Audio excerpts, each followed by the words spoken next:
सुशील कुमार सिंघल हमारे साथ जुड़े हुए हैं, जो पूर्व एम्बेसडर रहे। सर, ये बताइए कि इस वक्त इस खबर के कंफर्म होने में जो एक बहुत बड़ी लाइन बनी हुई है वो क्लियर कब तक होगी? क्योंकि हमने पास्ट के इंसिडेंट में देखा है कि बहुत सारे इसी तरह के कमांडर मारे जाते हैं, फिर अचानक से जिंदा भी हो जाते हैं। तो खबर कंफर्मेशन में और कितना वक्त लगेगा?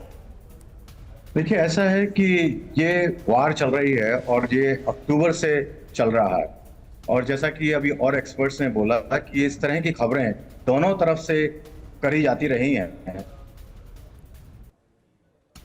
जी।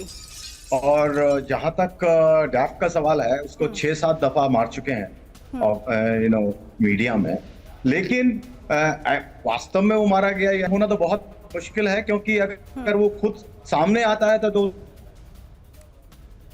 सर, आप थोड़ा सा ब्रेक कर रहे हैं सिग्नल आपके। हम चाहते हैं कि वो दुरुस्त हो और आपकी पूरी बात हम तक पहुंचे और व्यूअर्स आपको सुने। इस बीच एक बड़ी खबर पहुंचा देते हैं। मोहम्मद दाइफ की मौत के ऊपर हमास का ये दावा, हमास ने दाइफ की मौत की खबर को गलत बताया है। आईडीएफ प्रोपेगेंडा कर रही है, हमास की तरफ से ये बात कही गई है। देखिए, ये बार बार बात कही जा रही थी कि आखिर ये सच है या नहीं है। मोहम्मद दाइफ जो कि कमांडर है हमास का, क्या वो मारा गया है? इसको लेकर इजराइल तमाम तरह के दावे कर रही है। इजराइल कह रहे हैं कि इजराइल की तरफ से कहा जा रहा है कि आर्टिफिशियल इंटेलिजेंस का इस्तेमाल किया गया, स्ट्राइक एयर की तरफ से की गई, एयर स्ट्राइक की गई। इसके अलावा ये कहा गया कि जो ऑपरेशन था ये आईडीएफ और शिन बेट का कंबाइन ऑपरेशन था। ऐसे में वो तमाम ऐसे बातों को हमास के लिए कहा जा रहा है इजराइल की तरफ से, ताकि ये कंफर्म हो कि मोहम्मद दाइफ की मौत हो चुकी है।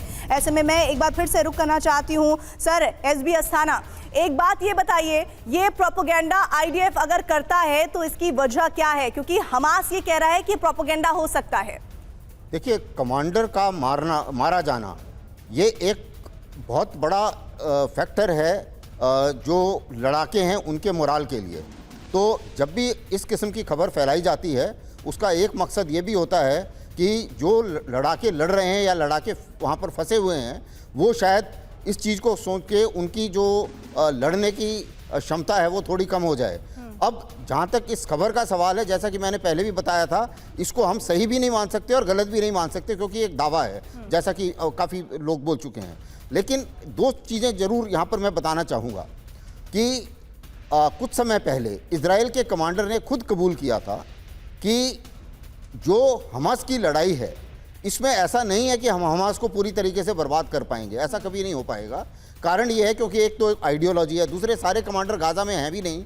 तीसरी बात यह है कि जो कमांडर और जो लड़ाके हैं वो पॉपुलेशन में मिक्स हुए रखे हैं। जब ये नोटिस देते हैं कि जी आप इस इलाके को खाली कर दीजिए, तो जाहिर है कि हमास वाले भी तो उस इलाके को खाली कर देते हैं और दूसरी जगह चले जाते हैं। इसीलिए हर जगह में बार बार इन लोगों को कोम्बिंग करनी पड़ती है। इसी चीज़ को अगर आप समझने के लिए दर्शकों को समझाना चाहूँगा, अभी आप देखेंगे कि कश्मीर में सेम गाँव में हमने कम से कम 10 बार सर्च किया होगा, क्योंकि टेररिस्ट जो हैं वो एक गांव से दूसरे गांव जाते हैं और फिर वापस उसी गांव में आ जाते हैं। वही चीज़ वहां भी चलती रहेगी। इसलिए शुरू से, लड़ाई के शुरू से मैं ये बता रहा हूं कि हमास को, ये नेतन्याहू का ये कहना दावा कि हम हमास को पूरी तरह ख़त्म कर देंगे, ऐसा नहीं हो पाएगा। दूसरी बात, जो भी लोग मरे हैं उनके बच्चे जितनी नफरत के साथ वो जी रहे हैं, जाहिर है कि जितनी हमास को ये लोग मारेंगे उससे ज़्यादा हमास दोबारा पैदा हो जाएंगे। इसलिए ये एक थोड़ी सी दिक्कत वाली कहानी है। जो एम है इजराइल का, वो एम अचीवेबल नहीं है। लेकिन इसमें कोई शक नहीं है कि अगर ये जो कमांडर है ये मारा जाता है तो ये एक उपलब्धि इजराइल अपनी तरफ से काउंट करेगा। यानी कि कितने भी कमांडरों को मौत के घाट इजराइल उतार दे, कभी भी इस युद्ध में पूरी तरह से हमास का खात्मा इजराइल नहीं कर पाएगा।